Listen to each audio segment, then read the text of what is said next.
Assalamualaikum warahmatullahi wabarakatuh. Perkenalkan, kami dari kelompok 1. Kelompok kami ini mengimplementasikan tentang WDS Multi AP. Perkenalkan, nama saya Alejandro Van Ryan. Saya Giovanni Julian. Saya Hazal Arfariskullah. Saya Tengku Nur Aisyah. Saya Asyara Adila Femi. Baiklah, segitu saja perkenalan dari kami dan mari kita lanjut ke videonya. Let's go. Baiklah semuanya, di sini saya akan menjelaskan tentang apa itu WDS. WDS atau Wireless Distribution System adalah metode untuk menghubungkan titik akses atau AP dalam jaringan area lokal nirkabel atau LAN tanpa mengharuskan mereka terhubung melalui jaringan kabel. Standar IEEE 802.11 mendefinisikan sistem distribusi sebagai infrastruktur yang digunakan untuk menghubungkan titik akses. Fungsi WDS. WDS memiliki banyak fungsi, diantaranya sebagai berikut: memperluas jangkauan jaringan, menambah kuota pengguna jaringan, dan memperkuat jaringan. Kelebihan WDS diantaranya ekonomis, efisien dan fleksibel, dan mudah untuk dikonfigurasi. Kekurangan WDS antara lain kecepatan berkurang jika terlalu banyak user yang terhubung dalam suatu jaringan. Apabila akses point yang dijadikan server rusak, maka akses point klien tidak dapat terkoneksi dan tidak semua akses point dapat menerapkan WDS. Sekian, terima kasih. Nah, di sini saya akan menjelaskan tentang WDS Multi AP. Pengertiannya, WDS Multi AP adalah fitur yang digunakan untuk memperluas jangkauan dengan jaringan nirkabel dengan menghubungkan beberapa akses point secara bersamaan menggunakan teknologi Wireless Distribution System atau biasa disingkat WDS. Fitur ini memungkinkan beberapa AP untuk bekerja sama dalam suatu jaringan tanpa perlu menggunakan kabel fisik untuk menghubungkan mereka. Kita lanjut ke manfaatnya. Manfaat menggunakan WDS Multi AP adalah: yang pertama, dapat memperluas jangkauan jaringan Wi-Fi. Yang kedua, mengurangi biaya pemasangan kabel. Yang ketiga, konektivitas di area sulit dijangkau. Yang keempat, memfasilitasi jaringan antara gedung. Yang kelima, mudah dikelola. Yang keenam, mengurangi titik putus sinyal. Yang ketujuh, kompatibilitas dengan berbagai perangkat. Yang terakhir, mengurangi keterbatasan kabel Ethernet. Nah, kita lanjut ke fungsi WDS Multi AP. Fungsinya terdapat 7 fungsi di WDS Multi AP ini. Yang pertama, dapat memperluas jangkauan jaringan Wi-Fi, membuat jaringan mesh, menghubungkan jaringan nirkabel secara terpisah, mode repeater, mode bridging, mengurangi titik buta sinyal, dan menyediakan solusi untuk area yang sulit ditarik kabel. Nah, sekarang kita lanjut ke kelebihan dan kekurangan WDS Multi AP. Yang pertama, kelebihan dari WDS Multi AP. Kelebihannya, ekspansi jangkauan jaringan nirkabel tanpa kabel tambahan, mudah dikonfigurasi, solusi untuk lokasi yang sulit ditarik kabel, menghubungkan beberapa jaringan nirkabel, dan mode bridging. Nah, lanjut ke kekurangan WDS Multi AP. Yang pertama, penurunan kecepatan jaringan. Kemudian, kompatibilitas antar perangkat. Yang ketiganya, keamanan terbatas. Yang keempat, jangkauan terbatas. Yang terakhir adalah manajemen kompleks untuk jaringan besar. Nah itu tadi sekilas tentang WDS Multi AP. Sekian dari saya. Assalamualaikum warahmatullahi wabarakatuh. Di sini kami mengimplementasikan jaringan WDS Multi AP. Di sini kami menggunakan 4 router mikrotik, 4 kabelan, dan 4 komputer untuk mengkonfigurasi masing-masing routernya.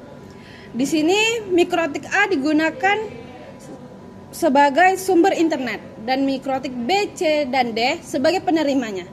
Kami akan menerapkan seperti model berikut ini. Tujuan dari proyek ini ialah ketika smartphone terkoneksi ke jaringan salah satu mikrotik dan ketika mikrotik yang dimana smartphone tersebut terhubung dimatikan, maka perangkat jaringan smartphone tersebut akan berpindah ke mikrotik lainnya.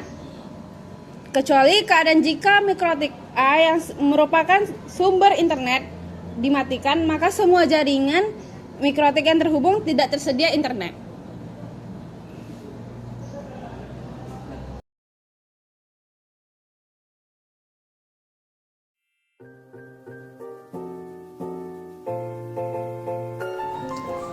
Hal yang pertama kita lakukan adalah tentu mengubah identify dan password dari mikrotik.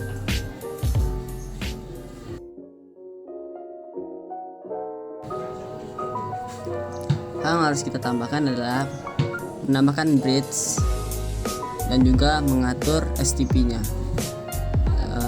STP-nya harus RSTP. Dan juga kita jangan lupa mengatur port, menambahkan port WLAN 1 dan Ether 2 pada bridge yang kita buat tadi.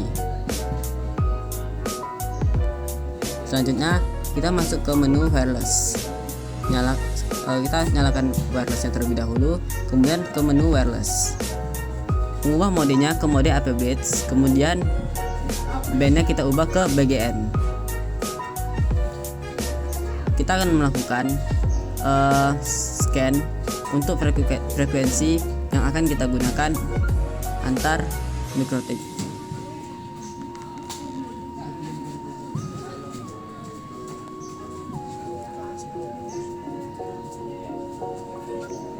Untuk SSID-nya, kita akan menggunakan mikrotik WDS. Untuk SSID, semua mikrotik harus menggunakan SSID yang sama. Dan juga kita harus menambahkan security profile. Kemudian kita kembali ke menu interface wirelessnya, ke menu WLAN tadi. Kita mengubah security profilnya jadi profil yang kita buat tadi. Kemudian kita lanjut ke menu WDS. WDS modenya kita ubah jadi dynamic dan bridge-nya bridge 1. Kemudian kita membuat DHCP client untuk sumber internetnya.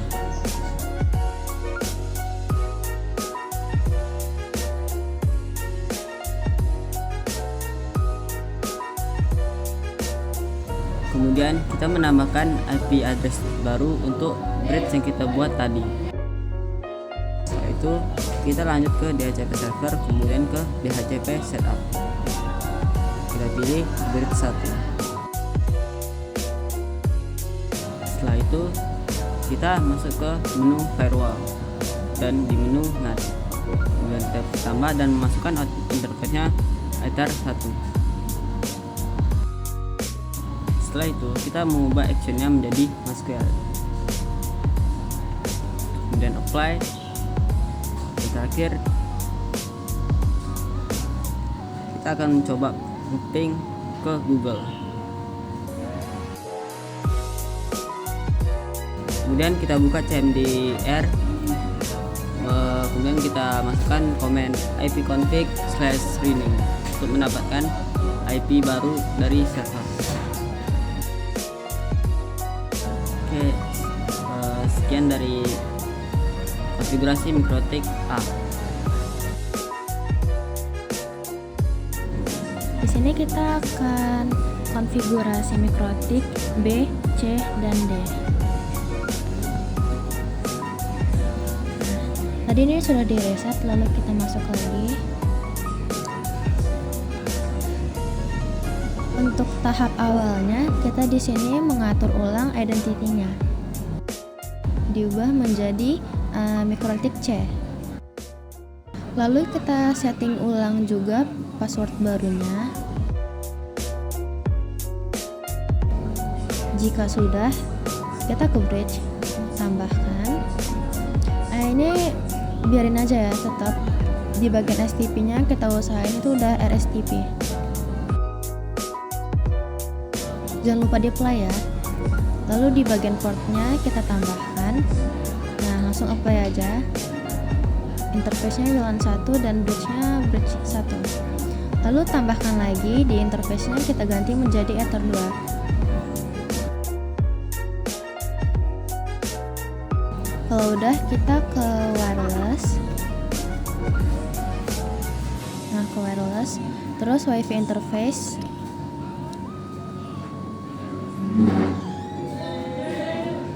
bagian WLAN-nya diaktifkan.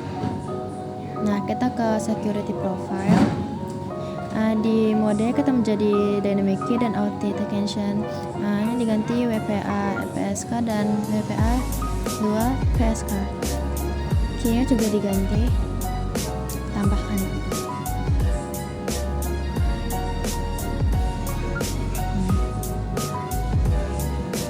Di WLAN-nya juga diganti modenya menjadi AP bridge, bandnya menjadi segitu.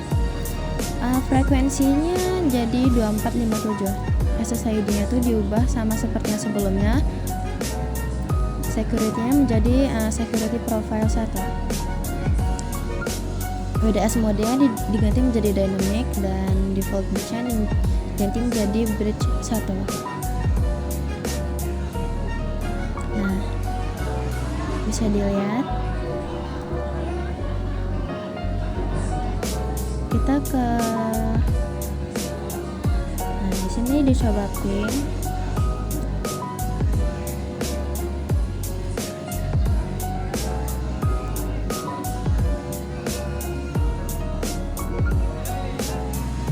Kita coba ping, nggak bisa.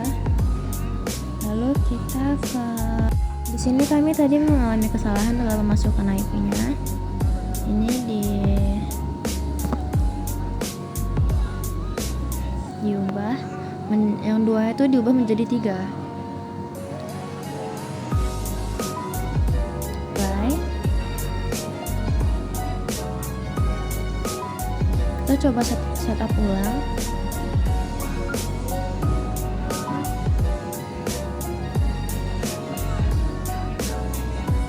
Nah, itu diubah menjadi 3.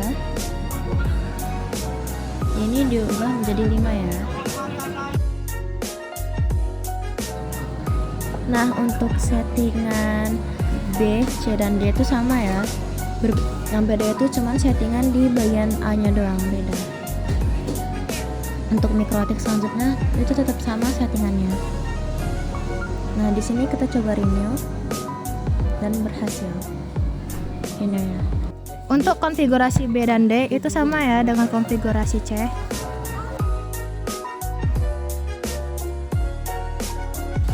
Ketika mikrotik C dimatikan, maka perangkat yang terhubung ke mikrotik C akan berpindah ke mikrotik lainnya.